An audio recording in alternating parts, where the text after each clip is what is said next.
Edi Sucipto atau Tan Chong Liam lahir di Yogyakarta 29 April 1948. Bungsu dari 9 bersaudara ini lahir dari pasangan Tan I Liat dan Chia Sik Nyo. Meski hidup dalam kesederhanaan, keluarga ini selalu merasakan kebahagiaan. Menghabiskan masa kecilnya di Beranjangan nomor 24 Semarang, Edi kecil belajar dari orang tuanya bagaimana bertahan dari sulitnya hidup saat itu. Dengan kerja keras, kreatif, dan disiplin. Siapa sangka kelak hal itu membantunya bertahan dari penyakit kanker yang dialaminya berulang-ulang.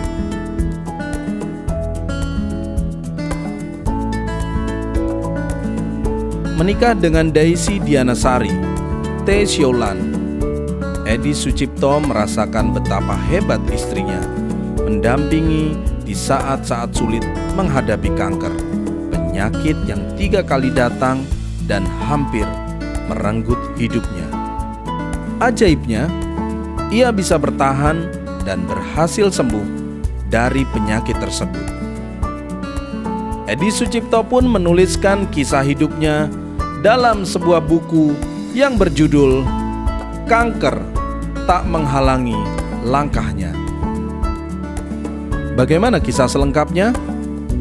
Saksikan dalam tayangan berikut ini.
Selamat pagi, selamat datang di GKMI Anugerah Jakarta. Puji syukur karena pagi hari ini kita boleh bersama-sama berada di tempat ini dalam sebuah acara khusus, yaitu acara launching biografi Bapak Edi Sucipto. Sebelumnya kami minta maaf karena acara agak molor 15 menit dari jadwal yang sudah ada, oleh karena memang traffic di sekitar gereja kita ini cukup padat karena di Monas lagi juga ada acara gitu ya. Jadi minta maaf atas keterlambatan ini, tapi biarlah ini tidak mengurangi sukacita kita bersama-sama untuk merayakan, mensyukuri, berterima kasih kepada Tuhan untuk kasih setianya yang tak pernah berkesudahan. Dan secara khusus saya yakin ini juga dialami oleh Pak Edi Sucipto di dalam sepanjang perjalanan hidupnya. Saya undang Bapak Ibu sekalian untuk bersama-sama bangkit berdiri. Mari bersama kita mengungkapkan rasa syukur kita, terima kasih kita atas segala kasih kebaikan Tuhan. Kita pujikan, terima kasih Tuhan.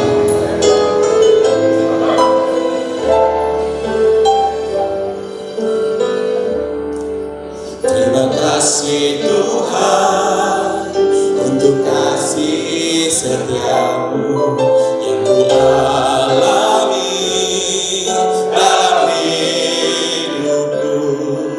Terima kasih Yesus untuk kebaikanmu sepanjang hidupku. Katakan terima kasih Tuhan.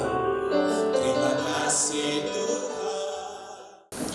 Bapa, terima kasih untuk anugerah Tuhan.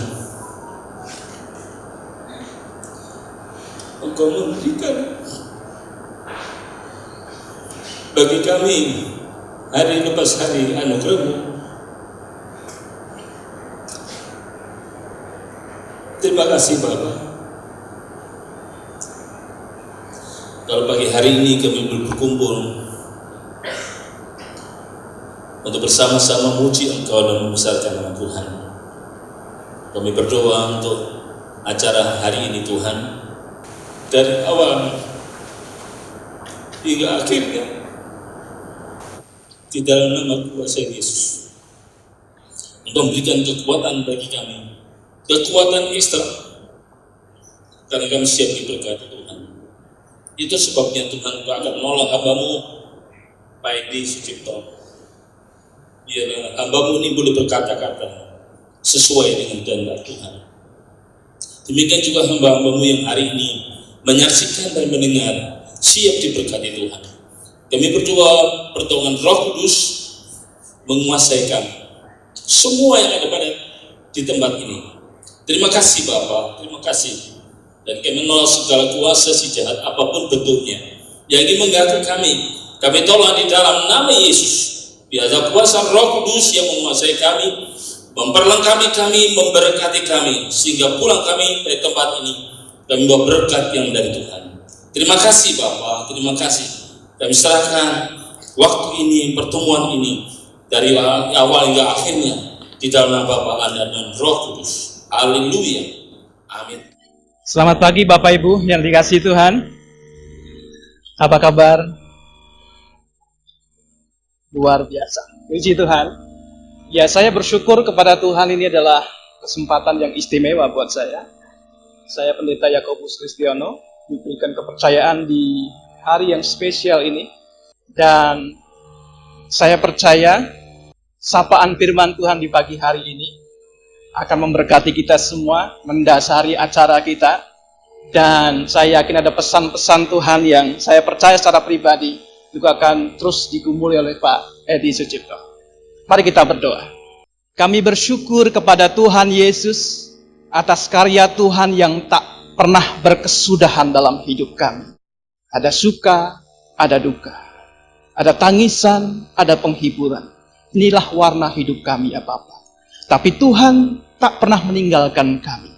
Sapaan-sapaan Tuhan terus kami alami, sehingga kami boleh tetap menyaksikan kebaikan Tuhan dalam kehidupan kami hari lepas hari. Mohon ya Roh Kudus, tuntunlah kami untuk mengerti sabda Tuhan. Haleluya. Amin. Saya mendasari perenungan firman Tuhan pagi hari ini di dalam Injil Lukas. Bapak Ibu bisa membuka sabda Tuhan ini bagi yang membawa Alkitab. Injil Lukas pasal 24 ayat 36 sampai dengan ayat yang ke-49. Saya membaca ayat yang ke-44 sampai dengan ayat 49 saja. Kalau Bapak Ibu perhatikan, maka judul perikop ini, Yesus menampakkan diri kepada semua murid.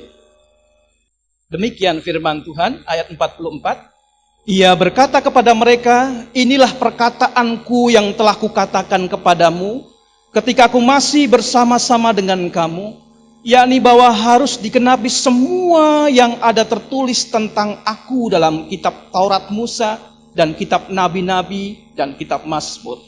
Lalu ia membuka pikiran mereka sehingga mereka mengerti kitab suci.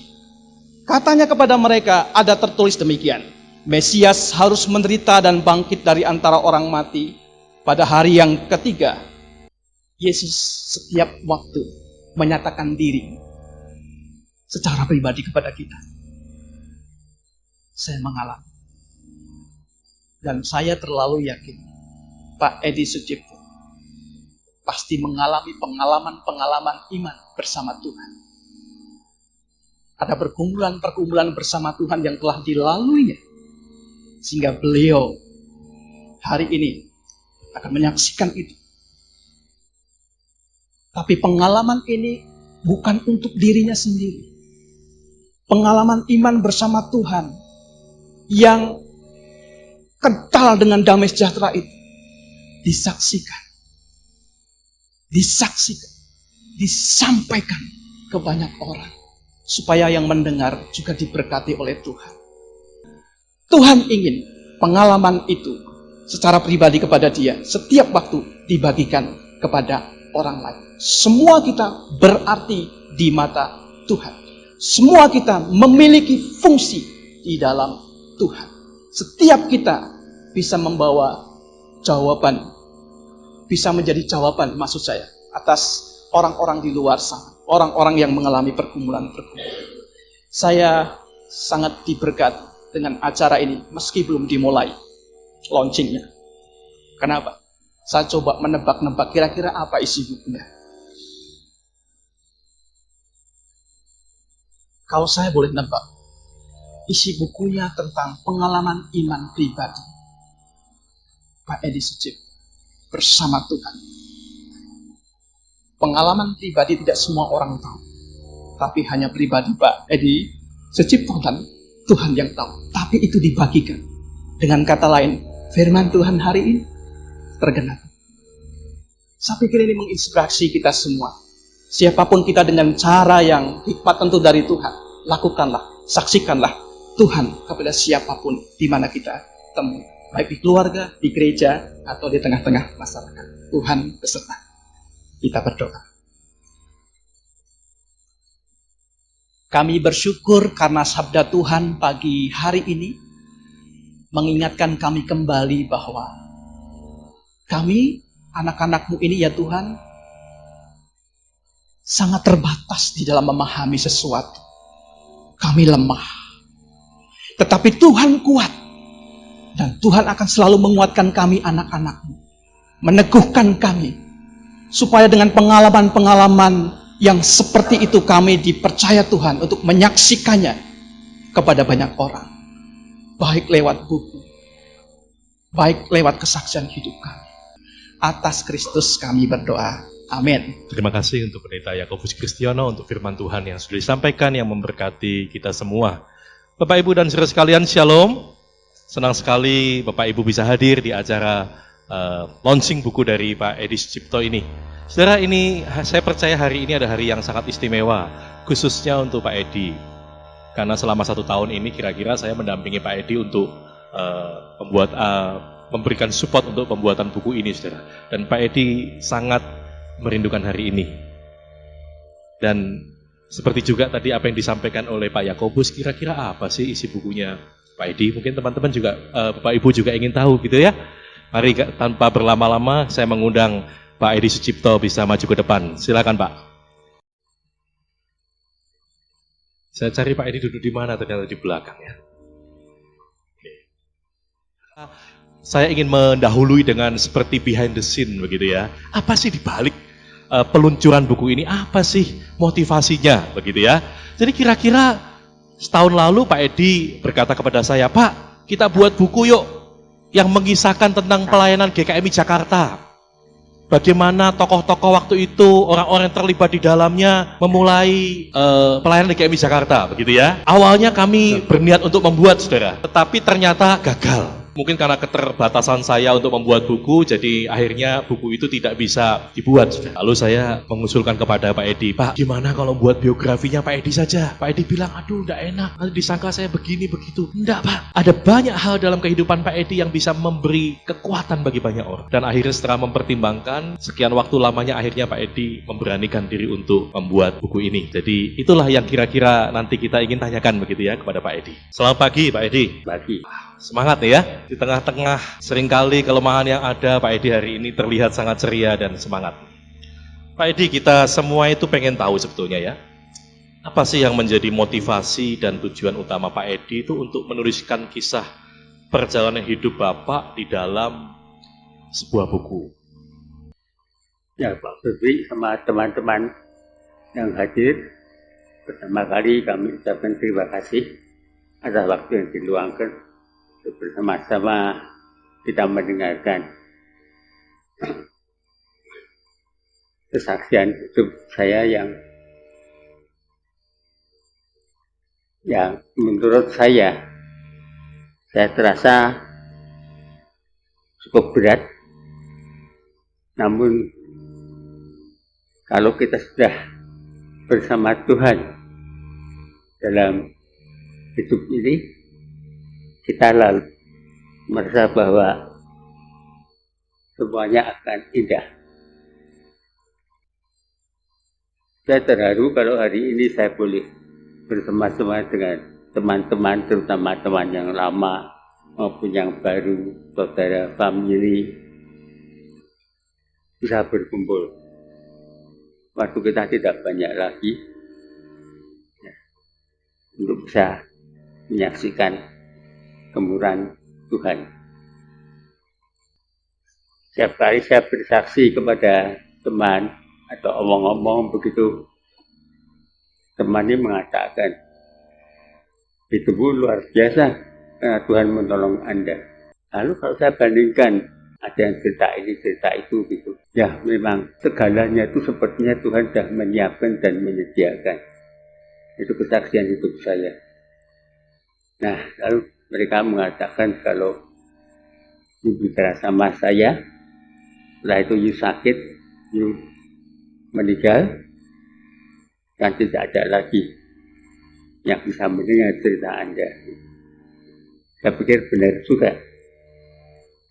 Juga Pak Edi dari Pak Febri, kita membukukan dan sebagainya ini, itu saya sambut meskipun pada awalnya saya merasa agak grogi, apalah saya ini kok sampai harus menuliskan kesaksian-kesaksian itu. Tapi saya merasakan bahwa kesaksian saya yang saya alami itu benar-benar Tuhan menolong saya.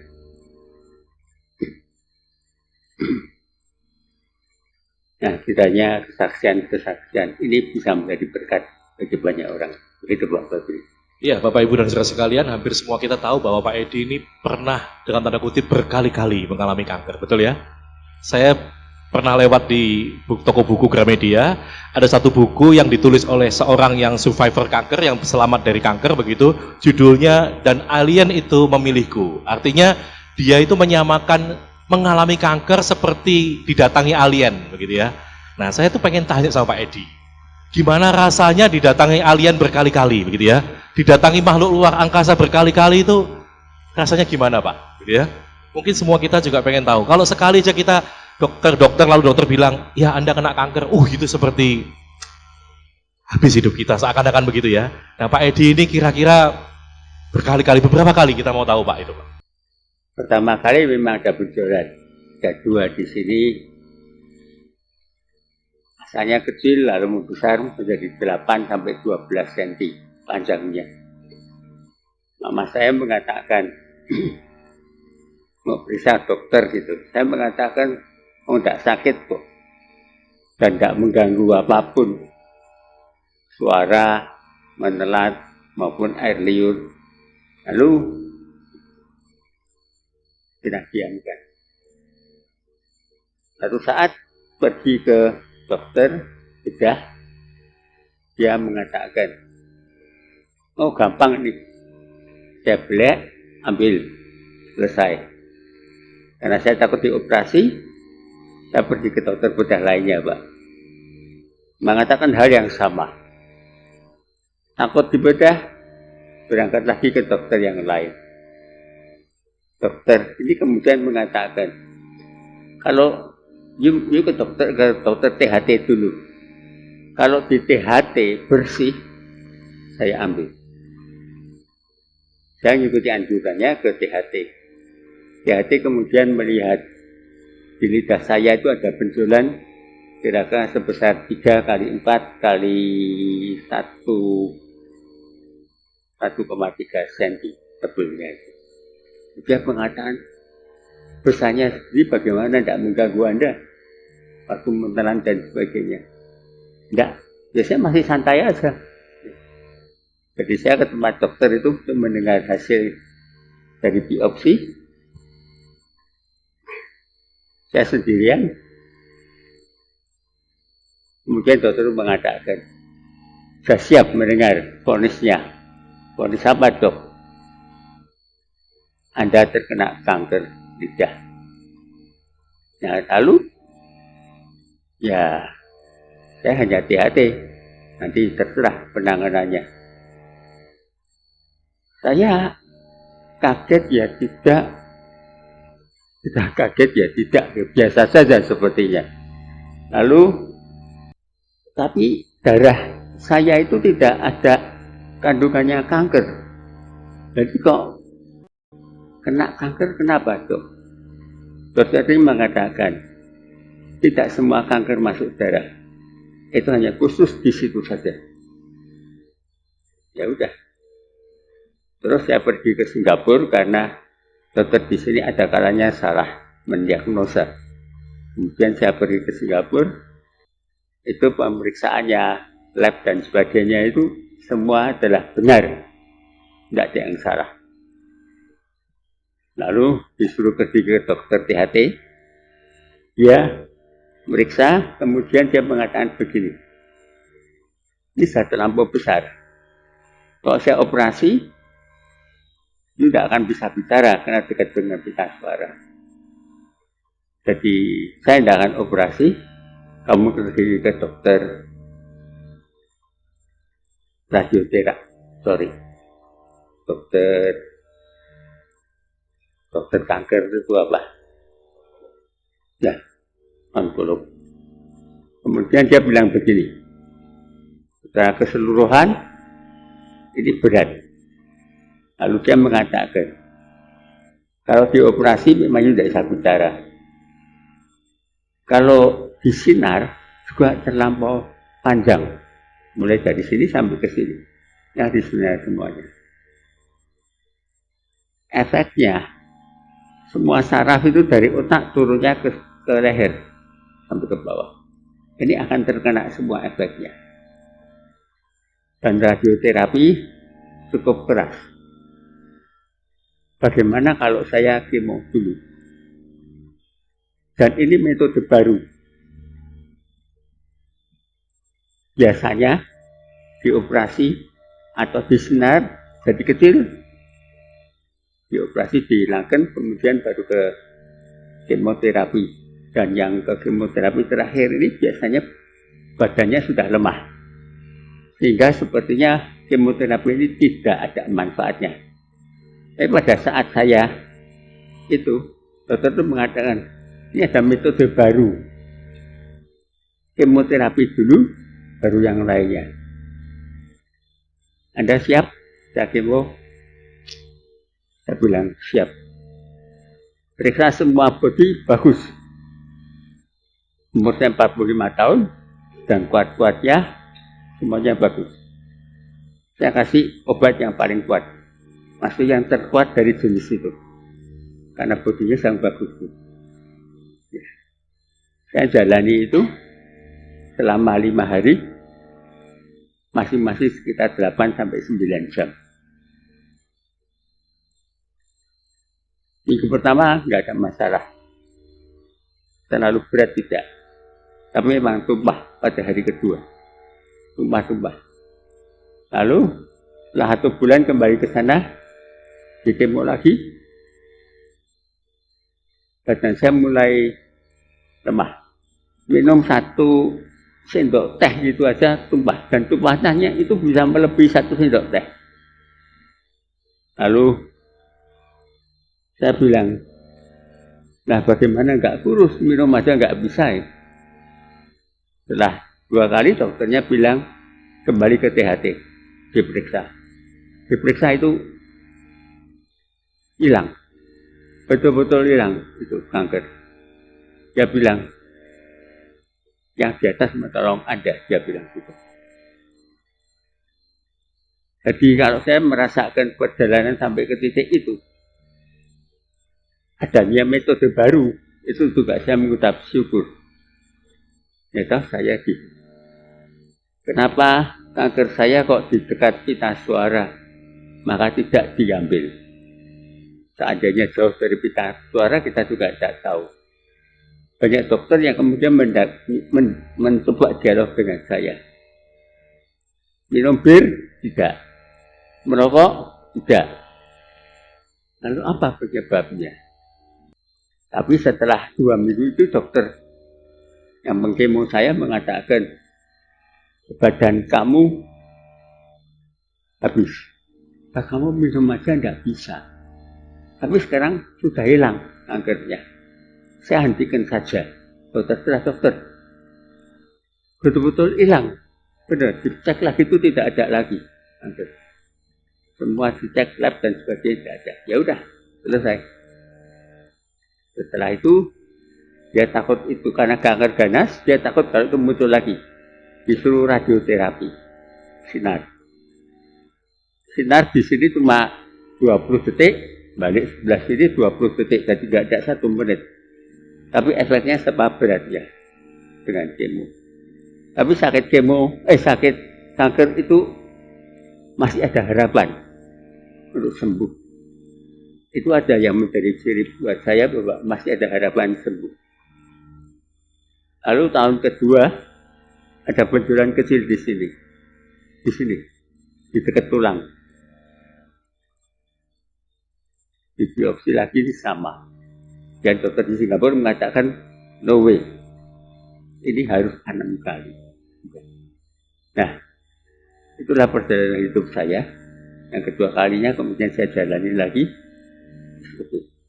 Jadi Ya. sebelum sampai yang ketiga ini. Waktu yang pertama dan kedua kan usia masih 45 tahun. Ya toh, tadi masih kuat-kuatnya. Nah, kanker yang ketiga itu kira-kira usianya sudah 65 tahun lebih ya. Tepatnya berapa? 60 2013. 13 lagi 65. 65 tahun ya. Tentu fisiknya sudah beda.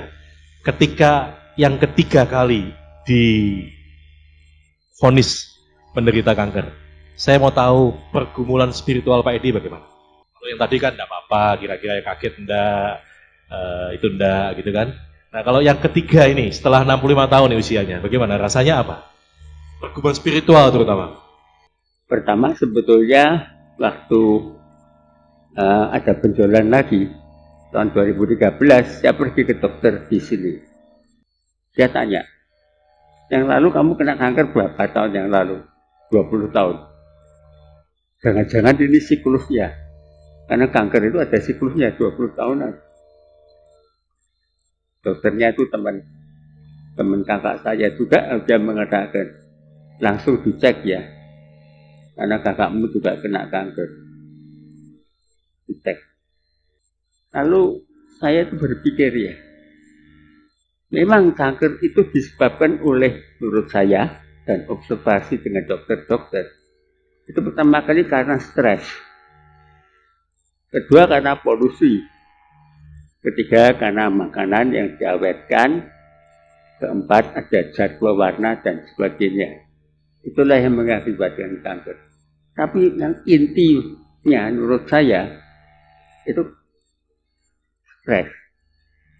Padahal saya sudah mewanti-wanti diri saya sendiri jangan stres. Tapi sebagai manusia itu muncul pada tahun 2013. Saya tidak tahu kenapa terjadi Ini seperti pertanyaan waktu pertama kali saya divonis kanker lidah.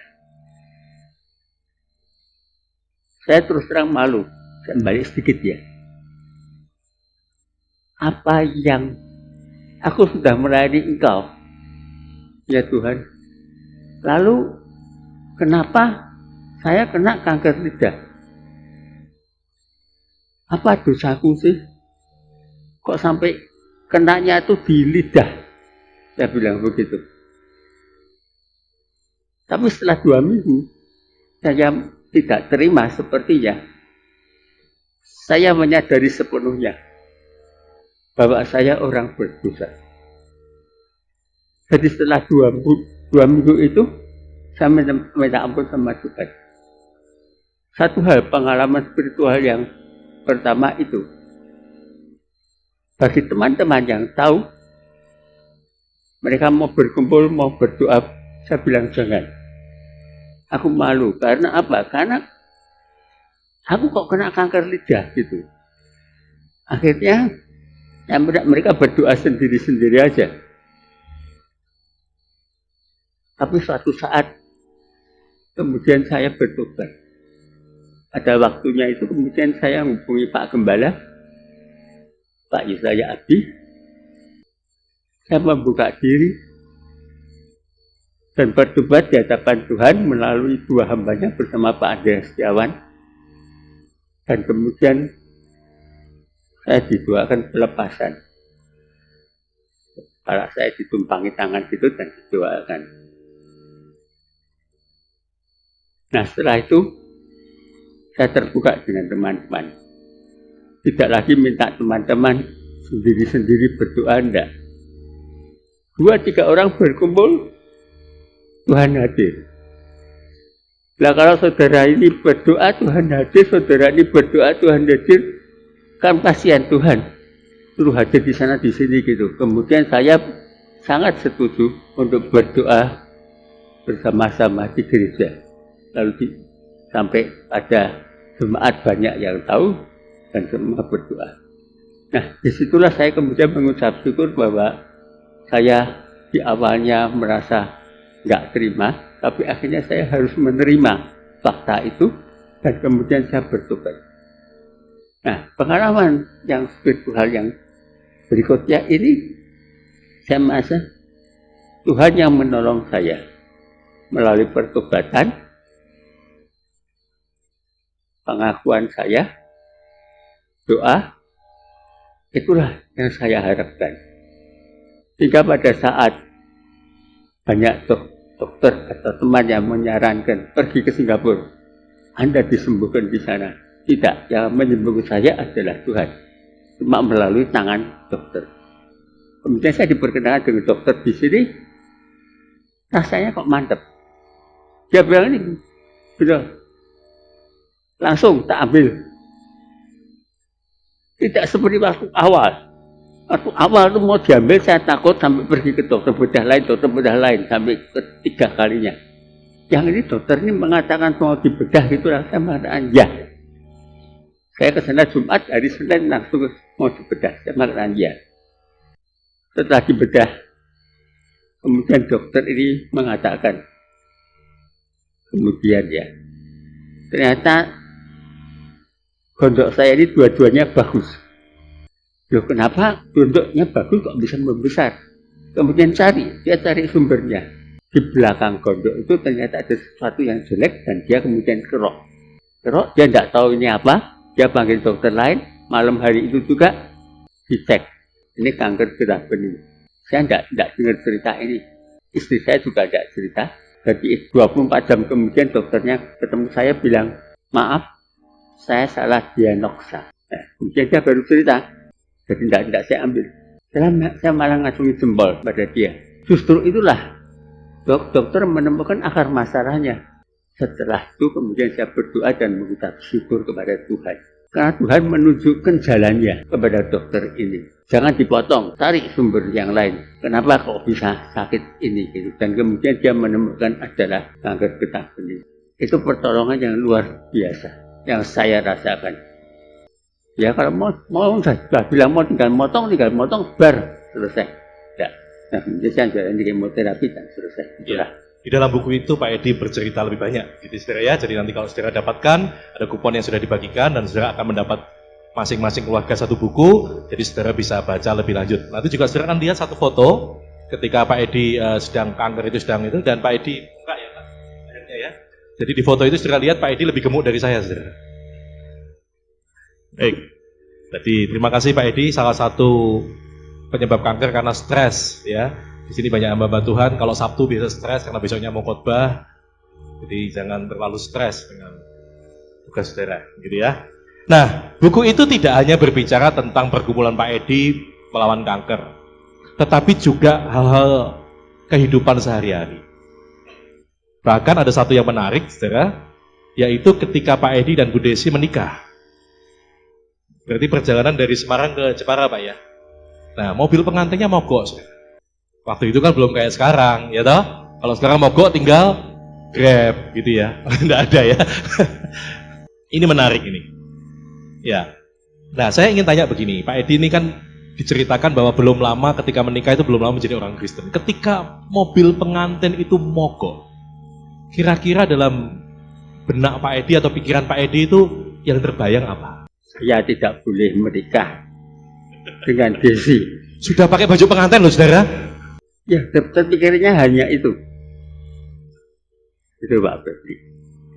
Karena saya merasa waktu saya mau menikah dengan Desi ini luar biasa. Banyak penghalangnya. Saya orang sembayangan, orang kelenteng. Dan saya anak laki-laki satu-satunya. Karena yang dua kakak saya sudah jadi Kristen, tidak boleh sembayangan. Mami bilang sama saya, kamu harus mimpin sembayangan. Ya, Mi. Tapi Desi itu orang Kristen. Mulai sejak lahir sudah Kristen. Kumpulnya ya sama orang Kristen. Temannya semua orang Kristen juga. Lah kok saya juga tidak cari pacar orang Konghucu juga tidak. Ada ding. Tapi Desi tidak tahu. Bu, sampai hanya acara ini selesai saja ya, Bu ya. Jadi teman-temannya Desi itu semua Kristen kok tidak cari, wong tinggal nyompot salah satu selesai. Kok ketemu sama saya. Itu pergumulan. Sampai saya bilang sama mami saya mau menjadi Kristen pun, saya juga tidak memaksa. Akhirnya mami juga mengizinkan. Kok hanya mau satu kali, kemudian mami beberapa bulan kemudian mami mengizinkan. Biar tajikmu yang teruskan sembayangan. Jadi saya tetap bergumul. Meskipun saya menjadi orang Kristen baru. Sampai mobil mogok itu, mobil itu saya pinjam. Teman baiknya kakak saya, itulah saya pinjam mobilnya. Mobilnya merek apa itu, Pak? Mercy. Mercy kok mogok. Lalu saat itu loh ya, saat itu saya berpikir, memang aku tidak boleh kawin sama Desi atau gimana? Mobil nganten mogok, padahal Mercy kemarin sudah diservis dan tidak bisa dapat gantinya. Bukan persewaan, kalau sewa gampang. Tinggal panggil aja, itu di Demak maju lagi sedikit. Di Kecamatan Gajah. Nah, itulah pergumulan saya. Tapi kemudian... Benar Pak, ya. Itu bagian saya. Ya, ternyata Tuhan memberikan solusi.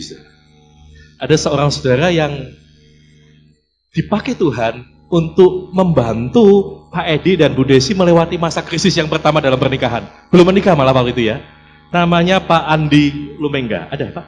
Hadir Pak Andi Lumengga? Tidak tahu sudah hadir belum Pak Andi. Sudahkah hadir Pak Andi? Oh, belum hadir. Oke, tadinya mau saya wawancara sedikit ini. Kalau belum hadir ya sudah Pak, berarti Pak Edi yang harus meneruskan. Jadi akhirnya bagaimana Pak? Momen itu terselamatkan. Jadi menikah enggak waktu itu? Ya jadi. Sudah 41 tahun lebih. Tahu-tahu Pak Andi ini datang ke tempat saya. Pak Andi ini gini ya, ini mobil kan iring-iringan. Dia itu naik mobil sendirian, disetir sendiri. Tidak ada penumpang yang lain. Biasanya itu mobil pengantin itu iring-iringkan dan aku nunut kamu dan sebagainya. Lagi zaman itu ya Pak? Ya, ya. Lalu dia bilang sama saya, tidak mungkin nunggu ini karena remnya macet. Nah, datangkan montir juga tidak bisa. Pakai mobilku aja. Warnanya sama, hijau. Aku sendirian dan ada AC-nya. Dari iring-iringan mobil 6 atau 7 itu hanya dia yang pakai AC. Meskipun mobilnya kecil. Jadi itulah pengalaman hidup saya. Ojo kagetan mungkin gitu ya. Ada begitu kaget tidak mau kawin sama disindak. Ternyata Tuhan sudah menyediakan. Jadi kemudian kita pindah. Kemudian kalau orang Jawa itu kan ada kain merahnya apa itu juga kita pindahkan.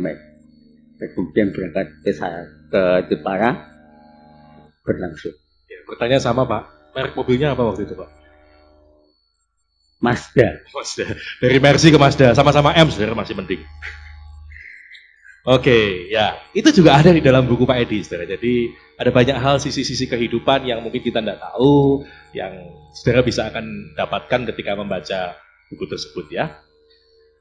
Pak Edi ini orang yang bukan latar belakang Kristen, setelah jadi Kristen, lalu jadi orang percaya, lalu bagaimana Pak Edi melihat kaitan antara akal budi, lalu kemudian antisipasi, dan kehendak Allah dalam hidup kita. Pak Edi ini kan orangnya pemikir, saudara. Hal-hal semua dipikiri, begitu ya. Nah, jadi apa kaitannya Pak? Antara akal budi, antisipasi, dan kehendak Allah dalam hidup kita? Ya, setelah saya dibaptis, saya tahu adanya kehendak Allah yang dimana kita harus mengikuti. Bagaimana tahu kehendak Allah yang bagaimana? Kok tidak bisa komunikasi? Ya. Tapi yang saya alami pada saat saya menderita kanker, itu saya kalau berdoa kepada Tuhan itu sampai tangan saya angkat. Sebenarnya tolong Tuhan ngangkat saya, karena saya tidak tahan sakitnya, lemesnya, tidak bisa apa-apa. Sampai bawa pespot ke dalam kamar. Makan tuh tidak bisa, minum juga bisa. Jadi saya sungguh merasakan pergumulan waktu sakit kanker itu, saya sangat dekat dengan Tuhan. Saya menerima apa adanya, saya berdoa langsung dengan Tuhan. Nah, itulah pengalaman hidup saya yang tidak pernah saya lupakan. Sehingga kalau dalam firman Tuhan dikatakan akal budi kita itu juga asalnya dari Tuhan, memangnya seperti itu. Kita bisa begini semuanya kan karena dari Tuhan. Ya. Nah, bagaimana kita mengantisipasi melihat hidup kita sendiri ini pun juga kita hidup dengan penuh antisipasi. Oh, nanti mau hujan nanti bulan depan ada banjir dan sebagainya. Itu kan mengantisipasi. Jadi dengan akal pikiran kita, dengan pemikiran antisipasi tadi, kemudian bagaimana mengerti Tuhan. Nah, karena kita dekat dengan Tuhan, akhirnya kita sepertinya harus mencari pergumulan. Bukan sudah tahu kehendak Tuhan, lalu kita baru jalan atau tidak. Tidak. Digumuli. Gitu, Pak. Oke, ya. Pak Edi, ini pertanyaan terakhir nih, dua langsung saya rangkum menjadi satu. Pak Edi akhirnya sampai kuliah, sampai MBA, sampai di Prasetya Mulia. Apakah itu yang mendasari atau yang melandasi Pak Edi sehingga Pak Edi selalu berpikiran itu dengan konsep atau prinsip manajemen 5W dan 1H dan gitu? Sehingga dalam banyak hal Pak Edi selalu mengatakan why? Ya. Jadi saya kerja pertama kali itu di tempat kakak kandung saya. Padahal saya itu hanya punya ijazah SMP dan raport SMA kelas 1. Mirip Bu Susi Menteri ya Pak tadi ya? Mungkin. Setelah masuk ke SMA 2, sekolahnya ditutup tahun 65. Sehingga saya tidak punya kesempatan sekolah lagi. Kembali ke sekolah Tionghoa juga ditutup kemudian. Saya bilang sama papi saya, mungkin saya tidak boleh sekolah. Bagaimana seseorang yang tidak lulus SMA mau bekerja kepada kakak kandungnya, apa yang bisa saya berikan? Saya tidak mau makan gaji buta. Saya mau unjuk diri bahwa saya bisa kerja. Tapi saya tidak tahu tentang ijazah dan sebagainya itu. Jadi akhirnya saya berusaha belajar apapun saya pelajari. Kakak saya bekerja berusaha di kontraktor bangunan, sehingga saya juga berusaha kursus namanya konstruksi bangun itu bagaimana. Sehingga intinya saya tahu. Nah, keinginan belajar itu juga kemudian saya alami juga dengan pergumulan dengan Tuhan. Waktu saya sedikit tambahkan ya tadi, sedikit contoh. Setahun sebelumnya saya mau pergi Amerika sama istri saya, tahun 80, kita bergumul dan minta tolong kepada Tuhan. Dengan akal budi, antisipasi, dan kemudian kami pergumulkan di hadapan Tuhan. Tuhan, kami mau pergi. Kalau Tuhan izinkan. East dan West Coast. Dan 3 minggu. Meninggalkan anak yang baru 1 tahun. Anak pertama. Tuhan, kalau tidak boleh pergi, tolong berikan tanda. Tapi kalau tidak ada tanda-tanda halangan dari Tuhan, itu artinya kehendak Tuhan bahwa saya dan istri boleh pergi. Sampai pada waktunya tidak ada halangan apapun, kemudian kami berangkat. Hari pertama sampai ke Vancouver. Sampai sana makan malam. Kemudian ada berita, tulisannya mengatakan something happened in Indonesia. Nah, dari Indonesia mana dikumpulkan? Dia memberitahu something happened. Silahkan call ke rumah atau kemana, tanya. Kemudian saya telepon ke rumah di Semarang. Saat itu kejadian di Solo kemudian merembet ke Semarang tahun 80. Zamannya Gubernur Suparjo Rustam. Saya telepon ke rumah, ada yang terima, pembantu. Ya, ada huru hara lipat dan sebagainya. Itu lengkapnya saya cerita di sana. Setelah itu istri saya mengatakan pulang. Loh, kita kan sudah diizinkan pergi sama Tuhan. Kenapa harus pulang? Kemudian saya konfirmasi dengan tajik saya yang di Jakarta. Benar. Ada kejadian di Solo dan Semarang. Kamu tidak mungkin telepon ke Semarang. Loh, aku barusan telepon loh. Nah, itu yang saya katakan mujizat. Karena pada saat saya belum diblokir, Solo sama Semarang, itu saya sempat call. Tapi setelah itu katanya diblokir. Pesawatmu juga diblokir. Kowe kalau pulang, kamu tidak akan bisa pergi ke kota Semarang. Teruskan saja. Nah, setelah diteruskan sampai selesai. Nah, nanti baca bukunya ya. Nanti yang sudah selesai akan diberikan buku. Itu kita lanjutannya. Nah, waktu saya juga kerja, kenapa saya itu? Karena saya senantiasa ikut latihan manajemen, Pak. Gitu. Tapi dapatnya itu hanya sertifikat. Ada management, ada marketing management, sampai pada general management. Sertifikat itu kan tidak laku kalau untuk pekerjaan, melamar pekerjaan kira-kira gitu, Pak. Sehingga ada keinginan untuk masuk ke gelar MBA. Saat itu ada 3 tempat. Nah, kemudian rektor pertama kalau nggak salah itu Pak Albert Wijaya, itu pendeta di tempat saya juga, sehingga saya kenal, lalu omong-omong kemudian saya tertarik untuk di Prasetya Mulia. Sertifikat yang saya ada, saya fotokopi, kemudian diwawancara, kemudian dites, kemudian diizinkan masuk. Karena mereka tidak menerima hanya akademisi, tetapi menerima profesional juga. Sehingga itu bisa mix together. Begitu, Pak. Oke, bisa berikan aplaus buat Pak Edi Sucipto. Ya. Lebih lengkapnya saudara harus baca bukunya, begitu ya. Nah, di dalam buku itu juga ada beberapa tulisan kontributor dari teman-teman pelayanan Pak Edi maupun rekan-rekan yang lain. Nah, salah satunya adalah seorang ibu, saudara, yang pernah mendampingi Pak Edi ketika Pak Edi menjadi ketua majelis GKMI Jakarta. Dan ibu ini menjadi sekretaris majelis pada waktu itu. Saudara, saya kenal Pak Edi kira-kira sudah dekat lebih dari 8 tahun begitu ya. Pak Edi bukan orang yang gampang, betul ya? Orang yang cermat, dan seringkali ada banyak hal yang harus dilakukan kalau bersama dengan Pak Edi. Nah, saya mau tahu ibu ini kok bisa kuat begitu ya kira-kira ya. Bisa maju ke depan Bu Sri Wadaningsih. Silakan. Silakan Bu.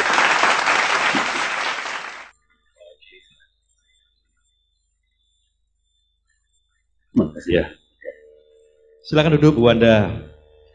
Latar belakang Pak Edi dan Bu Wanda mirip, saudara. Sama-sama orang non-Kristen tadinya. Betul ya Bu Wanda ya? Nah, lalu Tuhan menyatukan di dalam pelayanan bersama di GKMI Jakarta, gitu ya. Nah, di dalam tulisan itu, di dalam buku itu, Bu Wanda menulis beberapa hal yang saya ingin tanyakan. Lengkapnya nanti saudara bisa baca, tetapi kira-kira begini.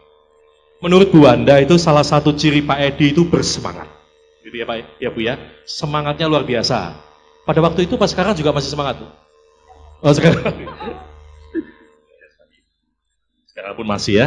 Nah, Bu Wanda mengkaitkan antara semangat itu dengan dampak itu ada dampak dari kelahiran baru Pak Edi, begitu ya, kira-kira begitu ya. Kira-kira bisa dijelaskan enggak Bu tentang apa hubungannya semangat dengan kelahiran baru? Ya mungkin karena saya flashback pada diri saya sendiri, Pak. Saya sendiri juga lahir baru dan memang bersemangat. Lalu melihat contoh dari Pak Edi itu yang semangatnya istimewa sekali dibandingkan saya sendiri ya. Dan saya melihat, oh ini luar biasa bisa menjadi rekan kerja yang rekan kerja yang saya bisa belajar. Nah, jadi saya sangat kagum sehingga saya menganggap diri saya harus banyak belajar dari beliau. Nah, ini istimewanya dan apa saja yang beliau ajarkan itu saya turuti. Bahkan saya menganggap nol lah diri saya tak belajar di dunia yang baru. Iya, ada satu istilah yang menarik saudara yang Bu Wanda tulis. Pak Edi itu sering berbicara gini, kita harus punya standing atau kita harus menjaga standing. Ini kaitan-kaitan dengan standing ini Bu Wanda sempat bingung ini, apa itu maksudnya standing ini? Bahkan sempat melihat Pak Edi ini orang yang arogan gitu, kira-kira begitu ya? Ya, kata itu memang agak sulit saya terjemahkan ya waktu mula-mula. Standing, apa ini? Standing saya tahu, standing berdiri begitu. Sampai mereka sendiri berdiri apa sebenarnya? Orang nggak berdiri ya gagah. Oh apa mungkin Pak Edi ini mengharapkan kita ini selalu gagah gitu. Tapi dari pembicaraan beliau, dari pekerjaan yang dihasilkan, memang menghasilkan kegagahan-kegagahan. Artinya ada kualitas yang ingin ditunjukkan. Dan itu saya kira memang hal yang perlu saya pelajari, bahwa di dalam dunia yang baru, saya sebagai orang yang baru lahir baru, harus melihat bahwa menjaga kualitas itu penting. Dan ini yang kemudian menjadi saya mengerti apa yang dimaksudkan dengan kata standing tadi. Semula saya kira setiap kali Pak Edi kalau bicara, kita mesti jaga standing, kita mesti, itu pikir saya karena saya belum mengenal beliau sekali, apa Bapak ini arogan sekali ya, selalu ingin standing yang dilihat, yang dia gitu. Tapi lama-lama dalam pembicaraan itu selalu merendah. Nah ini yang saya kemudian menjadi tunggu-tunggu, jangan cepat menghakimi begitu dalam saya. Nah akhirnya saya melihat mutu yang ternyata diharapkan dijaga. Ya. Dalam perjalanan waktu setelah menjadi Ketua Majelis GKMI Jakarta, sekian waktu kemudian Pak Edi akhirnya menjadi Ketua Umum Sinode, gitu ya Pak ya. Bagaimana kesan Ibu ketika melihat Pak Edi, rekan pelayanan Ibu dulu gitu, sekarang menjadi Ketua Umum Sinode. Ya, memang inilah hebatnya Pak Edi. Karena dia tidak takut. Tidak takut, karena dulu itu selalu yang saya perhatikan, yang menjadi pimpinan-pimpinan gereja, pimpinan sinode itu kebanyakan pendeta-pendeta. Nah, Pak Edi ini kan bukan. Tetapi beliau kok melaju saja dan berani. Nah, ini akhirnya juga menjadi pertimbangan bagi saya, inilah guru yang baik. Karena apa? Di dalam pekerjaan sebagai seorang pekerjaan yang biasa dipegang oleh pendeta-pendeta itu, pekerjaan sinodal tidak semuanya menyangkut misalnya berkaitan dengan dogma, berkaitan dengan Alkitab dan sebagainya. Banyak pekerjaan-pekerjaan manajemen yang juga bisa dikerjakan. Bahkan justru harus punya wawasan yang luas. Nah, Pak Edi ini mempunyai landasan tadi itu pendidikan dan sebagainya, pengetahuan, dan sebagai seorang profesional ya itulah yang dipegangnya. Saya lalu berpikir segala sesuatu itu kan bisa dipikir, segala sesuatu itu bisa dipertimbangkan, bisa dipelajari. Banyak juga teman-teman yang bisa diajak ditanya, dan Pak Edi ini mau ditanya, mau juga jatuh bangun. Saya kira itu mungkin yang membuat beliau ini berani. Ini pertanyaan terakhir dan paling sulit, Ibu.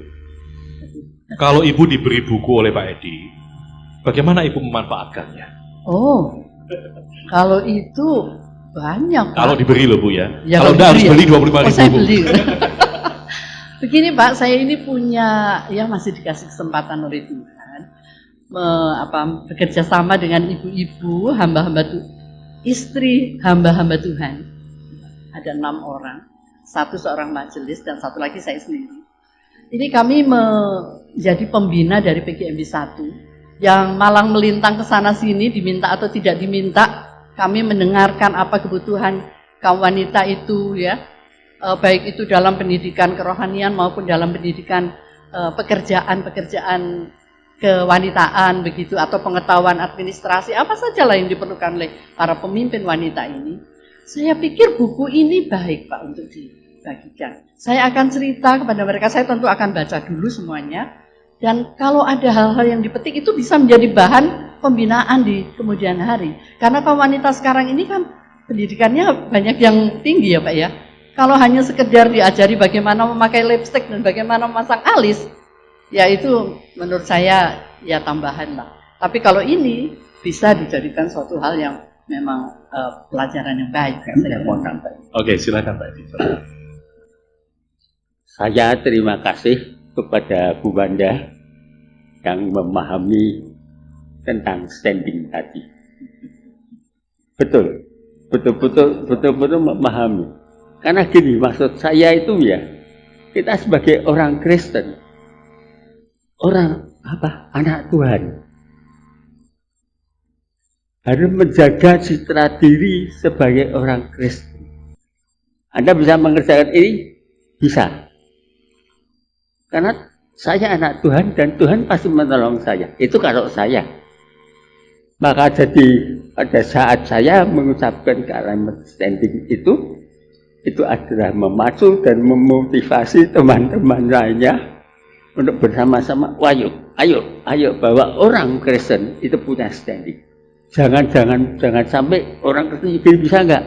Enggak bisa. Lah wong Kristen kok enggak bisa ini, enggak bisa itu. No. Kita punya Tuhan. Jadi ini contoh bahwa Ibu Wanda sangat memahami. Kemudian sangat memahaminya.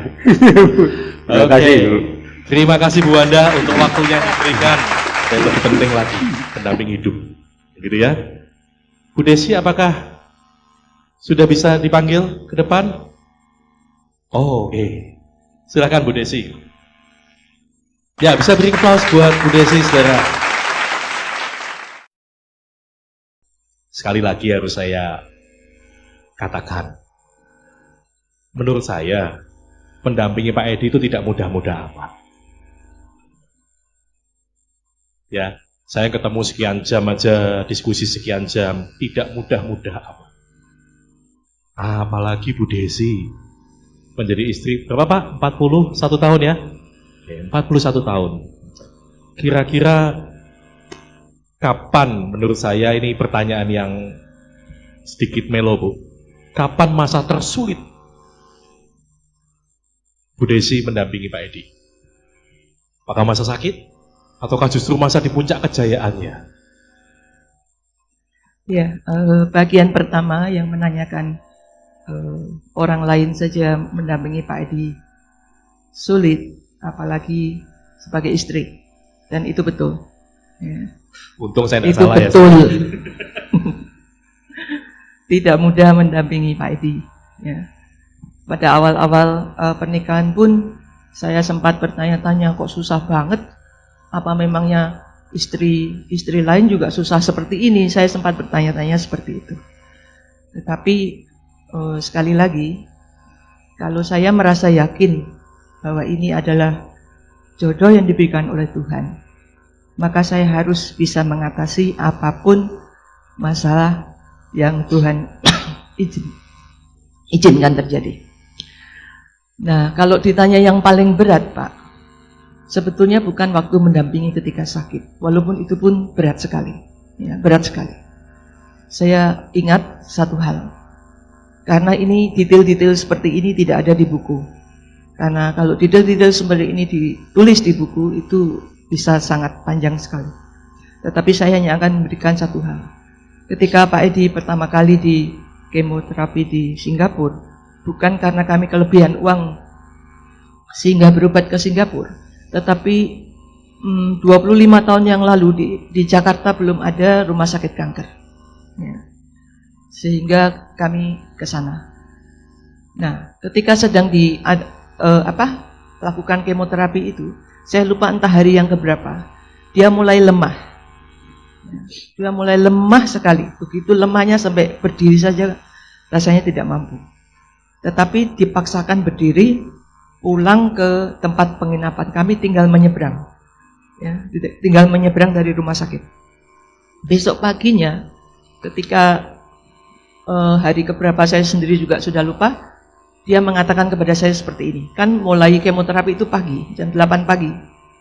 Saya kedinginan, sudah pakai jaket, tidak tahu double berapa. Tapi kan rambutnya mulai menipis. Dia bilang, saya butuh topi. Ini mungkin Pak Edi sendiri aja udah lupa ya. Karena kepalanya kedinginan. Ya. Lah bagaimana ini? Saya butuh topi. Saya bingung. Saya pergi ke toko yang ada di rumah sakit itu, tidak jual topi. Saya lalu menyeberang jalan, menyusuri jalan Orchard Road, kiri kanan, saya sampai kecapean sekali. Belum ada toko yang buka. Karena masih pagi. Toko kan biasa buka sekitar jam 10. Ya. Saya terus berjalan sambil menangis, hanya cari topi. Ya. Hanya cari topi untuk menutupi kepalanya yang kedinginan. Ya. Tetapi tiba-tiba, ya, saya tuh sampai nggak percaya gitu ya.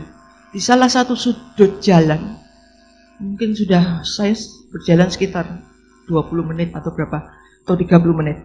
Saya melihat ada toko kecil. Ya. Mau belok ke gang gitu loh. Nah karena toko kecil, maka udah buka. Dan jualnya topi semua. Cuma jual topi. Ya, cuma jual topi. Saya mengucap syukur kepada Tuhan. Walaupun capek setengah mati, saya beli salah satu seperti yang diminta. Kemudian saya pulang itu sambil lari.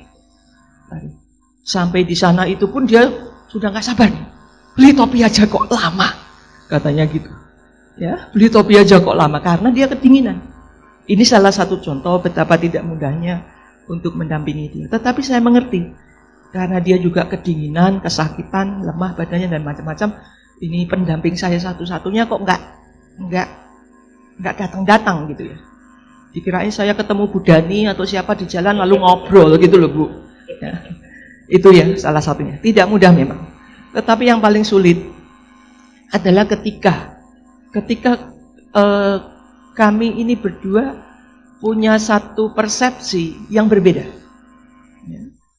Ketika kita harus menghadapi sesuatu, apa yang dia pikirkan ternyata beda dengan saya. Nah itu sebetulnya yang sering menjadi masalah di dalam kehidupan kami. Kalau masalah sakit harus mendampingi, itu saya rasa semua istri, semua suami yang harus mendampingi pasangannya pasti akan merasakan hal yang sama. itu bukan sesuatu yang istimewa. Karena sejak dari mulai kita berjanji di hadapan Tuhan, dalam sehat, dalam sakit, dalam kelebihan ataupun dalam kekurangan, saya rasa itu semua akan mengalami. Tetapi ketika menghadapi hal-hal yang di mana kita akan ambil keputusan dan ternyata kita mempunyai dua pandangan yang berbeda, itu yang bagi saya sangat sulit. Tetapi saya lalu ingat firman Tuhan. Kita boleh berbeda pendapat, tetapi kalau sudah keputusan akhir, saya harus nurut kepada suami. Ya, nurut kepada suami. Dan itu yang selalu dia tekankan. Firman Tuhan bilang, istri harus tunduk pada suami. Gitu. Itu firman Tuhan hafalan hampir semua suami, Bu. Oke. Saudara, Bu Desi memberi satu kesempatan pertanyaan. Kalau ada yang mau tanya kepada Bu Desi, silahkan angkat tangan. Ini kesempatan langka, saudara. Ada? Maksud saya terus yang nanya, gitu ya? Pak Martin tadi sepertinya menyimak sekali loh, Bu, waktu Ibu ngomong itu. Pak Martin ada pertanyaan, Pak Martin? Itu Pak Abdi. Oh, Pak Abdi. Baik, mau pakai mic, Pak? Oh, dari sini. Silakan, Pak. Oke. Tadi saya tanya yang melo. Sekarang Pak Abdi tanya yang romantis. Kapan, Bu, yang paling romantis? Ini pertanyaan mungkin kurang cocok untuk kami, Pak. Baik Pak Edi maupun saya ini orangnya nggak romantis. Sehingga tadi waktu foto aja untuk dicoba oleh saudara kami yang memfoto, fotonya itu yang agak romantis gitu loh katanya. Karena kami memang bukan jenis orang yang romantis. Tetapi Pak, terima kasih untuk pertanyaan ini, mengingatkan kami untuk memang perlu romantis ya antar suami istri ya, gitu ya Pak. Tapi ada satu Pak, itu ketika Pak Edi habis kena kanker yang ketiga kalinya 5 tahun yang lalu, ya, dalam kondisi kepala gundul, ya, tetapi Tuhan beri kesempatan kami pergi bersama-sama dengan teman-teman alumni sekolahnya. Kemana waktu itu? Ke Vietnam, ya, ke Vietnam. Dia pakai kursi roda, rambutnya gundul, berjalan aja susah, tapi tetap ikut. Nah, ketika foto-foto begitu, saya nggak suka lihat foto yang ketika dia ada di kursi roda. Tetapi ada satu foto yang sangat romantis, ya, ketika dia bersama saya, diambil setengah badan jadi nggak kelihatan kursi rodanya. Ya. Dan saya sangat menghargai foto itu, karena kelihatan mesra sekali. Ya, latar belakangnya Halong Bay, ya, Halong Bay di Vietnam, dan dia sangat suka sekali foto ini.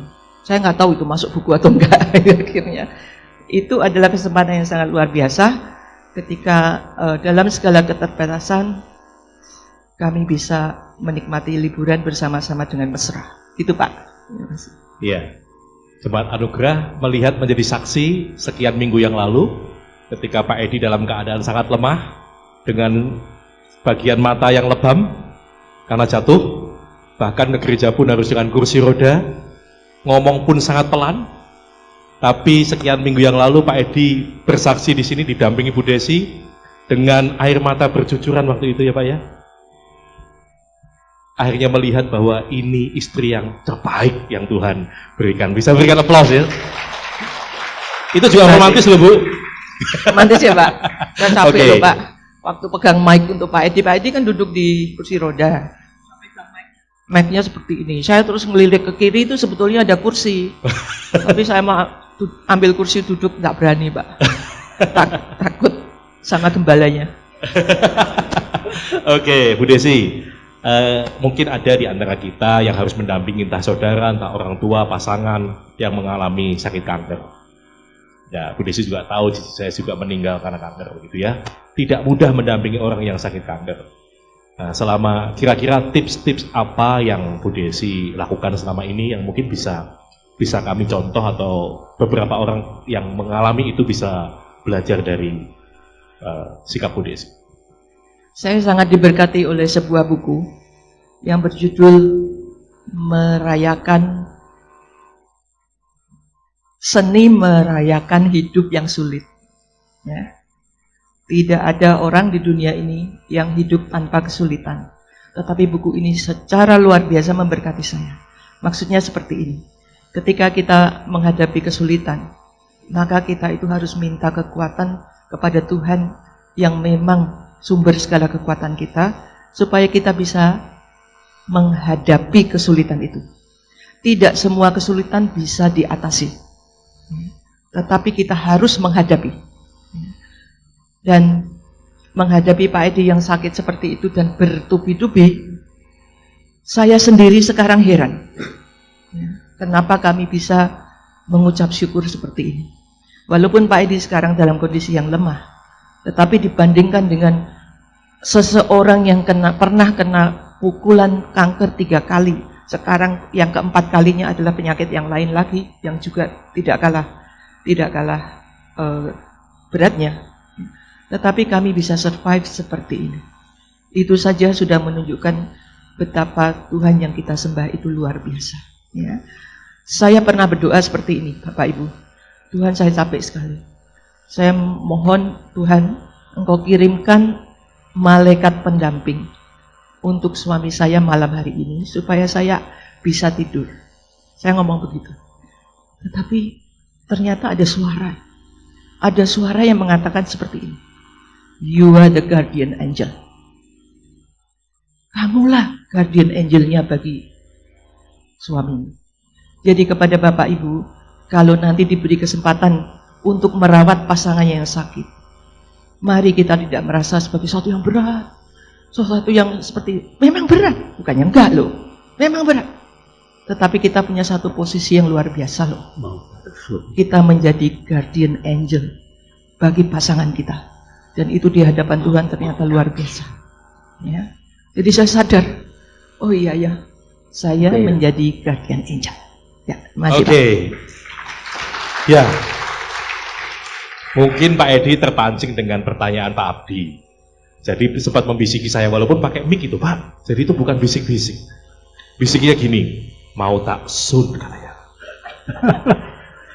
Silakan Pak. Kita kalau sebentar. Biasa gini kalau di MC pernikahan itu diciumnya sampai tepuk tangannya selesai, begitu ya? Tak apa-apa ya Bu. Oke, saudara bisa berikan tepuk tangan? Thank you. Oh. Sebentar Bu, ulang lagi Pak. Tepuk tangannya diulang lagi. Gantian Bu, gantian.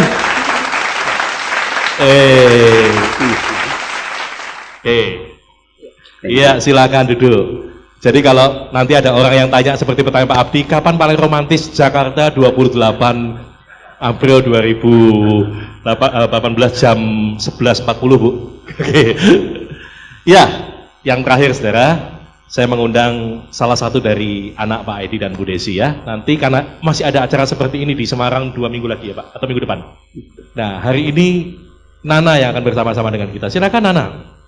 Nia nanti ya di Semarang ya. Silakan. Ya. Oke. Oke. Ya. Nana nih nanya sama saya. Pertanyaannya apa Pak? Saya bisa wawancara. Saya bilang rahasia. Oke. Nana menulis satu tulisan yang bagus. Ya, tulisannya bagus. Ya. Jadi begini. Pak Edi ini kan orang yang sangat educated, lalu mementingkan pendidikan anak-anaknya sehingga kedua anaknya lulus dari Australia dan sebagainya. Tetapi di dalam buku itu Nana menulis bahwa ada satu kursus yang dia mau ikuti, tapi Pak Edi mati-matian tidak boleh. Padahal bukan kursus karate, bukan. Ini kursus yang penting. Tapi Pak Edi mati-matian melarang Nana tidak boleh kursus itu. Nah, padahal Nia boleh sekian tahun kemudian. Nah, Nana ini ceritanya dongkol begitu ya. Kira-kira gitu ya, Nah. Oke, bisa diceritakan kursus apa itu? Kursus masak apa kursus apa? Kalau masak udah pinter saya sekarang. Jadi waktu itu saya SMP. Dan zaman itu mau les Mandarin itu kan susah. Tapi waktu itu ada beberapa teman saya di sekolah. Jadi saya masuk ke sekolah di Penabur yang itu rata-rata memang etnis Cina. banyak dari mereka tuh yang diajari oleh orang tuanya. Orang tua saya kan nggak ngajarin Mandarin ke saya, tapi kemudian ada yang ngasih buku Mandarinnya ke saya. Jadi saya waktu itu mau belajar sendiri pikirnya di rumah. Nah, bukunya ketahuan sama papi. Nah, terus tiba-tiba malam-malam dia ketok-ketok gitu. Kenapa gitu? Malam-malam ketok-ketok tuh jarang gitu si papi. Kan dia tahu gitu jam tidurnya kita jam berapa. Terus saya, kenapa papi gitu? Ini buku siapa? Terus saya, ini buku saya gitu. Buku mana gitu? Ngapain kamu belajar Mandarin? Terus ya mau belajar Mandarin aja, emangnya kenapa gitu. Nah terus pokoknya disitulah kemudian kita konflik gitu, karena papi benar-benar mati-mati menentang, pokoknya nggak boleh belajar Mandarin gitu. Dan nggak ngasih alasan gitu. Ya udah gitu, tapi akhirnya ya saya tetap ya dari temen gitu ya, belajar dikit-dikit atau apa, walaupun sampai sekarang saya masih nggak bisa, walaupun sudah les sampai kemudian menikah di Singapura, les tetap masih belum bisa. Tetapi Nia dapat perlakuan yang 180 derajat itu berbeda. Karena si Nia diizinkan papi untuk belajar Mandarin bahkan sampai dikirim ke Beijing. Terus kok saya nggak boleh, yang itu boleh, kok nggak adil gitu. Ini urusan keluarga nih, saudara. Tapi, pada waktu itu saya masih SMP. Jadi saya banyak tidak mengerti konteks dan cara berpikir si papi itu saya juga masih belum terlalu mengerti. Baru kemudian belakangan ini saya nganalisa, saya ngeliat si papi, saya lebih kenal papi juga sekarang. Jadi sekarang juga karena sama-sama udah gede gitu kan ngobrolnya juga lebih enak. Jadi waktu itu ketika SMP itu kan awal tahun 90-an.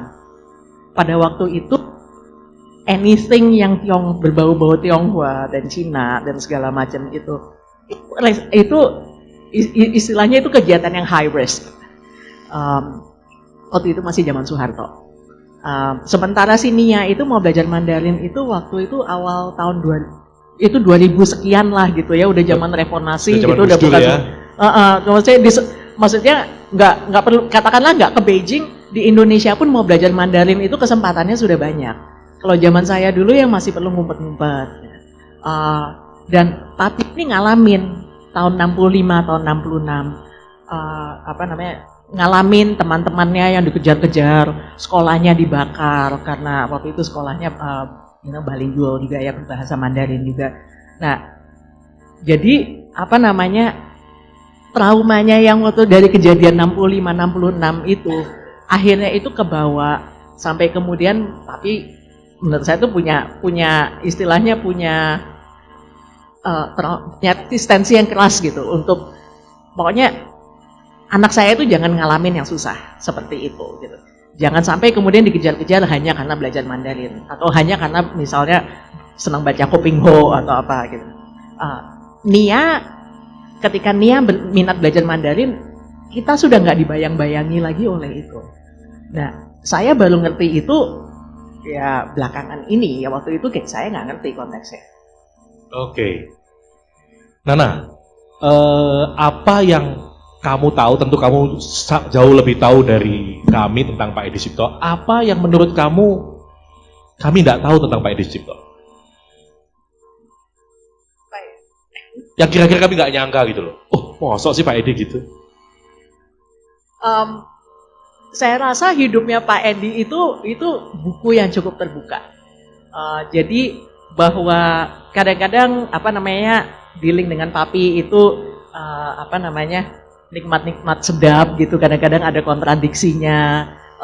Maksudnya seperti Bapak Ibu atau teman-teman di sini yang pernah dealing dengan Pak Edi, kalau misalnya kerja sama Pak Edi itu kan kita tuh bikin planning apa itu harus detail, ya sama gitu. Saya sama anaknya juga begitu gitu. Kalau kadang-kadang waktu itu saya pernah ngajak mami papi, yuk kita ke Hawaii gitu. Saya mau ngajak mereka ke Hawaii untuk merayakan ulang tahun mereka ulang tahun pernikahan yang ke-40. Nah, itu dari 9 bulan sebelumnya sudah ditanya, nginep di hotel mana, tiketnya tanggal berapa, jam berapa, hari ini mau kemana, besoknya mau kemana. Nah, yang kayak gitu tuh biasanya 3 minggu sebelumnya kita baru decide. Nah, tapi papi kan mikirnya jauh di depan gitu. Tapi saya merasa cara dia memperlakukan kami anak-anaknya itu tidak jauh berbeda dengan cara dia memperlakukan orang-orang di sekitarnya. Jadi gitu ya. Hari ini janjiannya hanya Nana yang menyampaikan. Nia enggak, Nia nanti jatahnya di Semarang. Oke. Tetapi karena saya memberkati pernikahan Nia, jadi tidak boleh menolak. Nia menulis sebuah puisi yang bagus di dalam bukunya Pak Edi. Betul ya Pak Edi ya? Saya minta kamu maju ke depan, bacain aja puisi itu. Hafal nggak?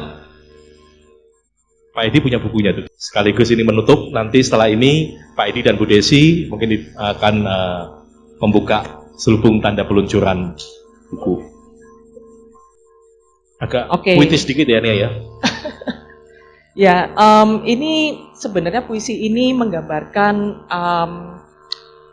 perjalanan hidup saya bersama Papi sebenarnya.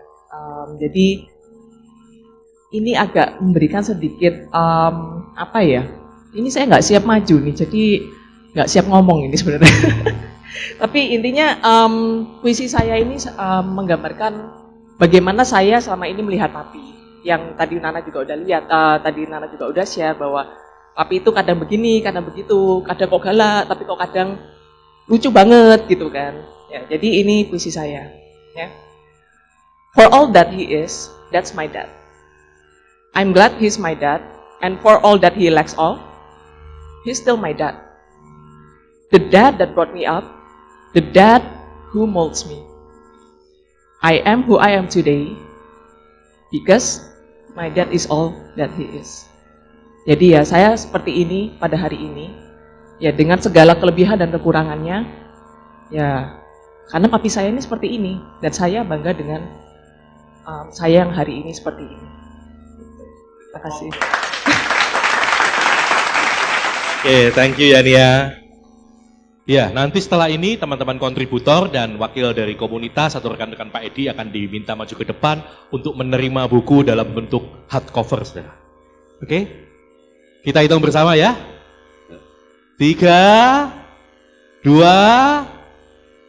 1. Ya, kita berikan aplaus untuk buku Pak Edi yang berjudul Kanker Tak Menghalangi Langkahnya.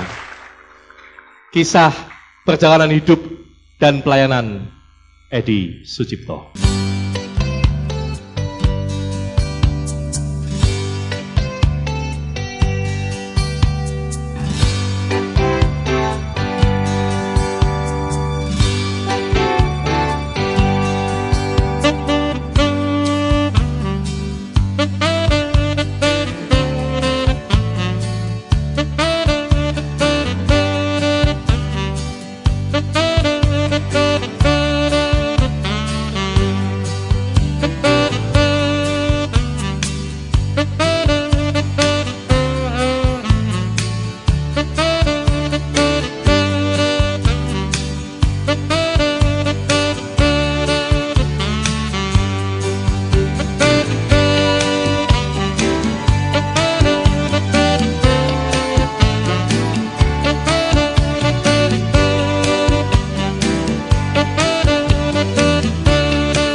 pada akhir acara, kami sekeluarga ingin menyampaikan terima kasih atas kehadirannya, segala bantuan, kerjasama dengan teman-teman gereja, terutama adalah Bapak Ibu Wanda Banta Andreas Kristante yang di Semarang, dan juga dengan teman-teman senior. Terima kasih atas kesempatan yang begitu indah buat keluarga kami, kemudian juga buat keluarga GKMI. Sangat senang merasakan semuanya ini. Terima kasih, Tuhan berkati kita semuanya.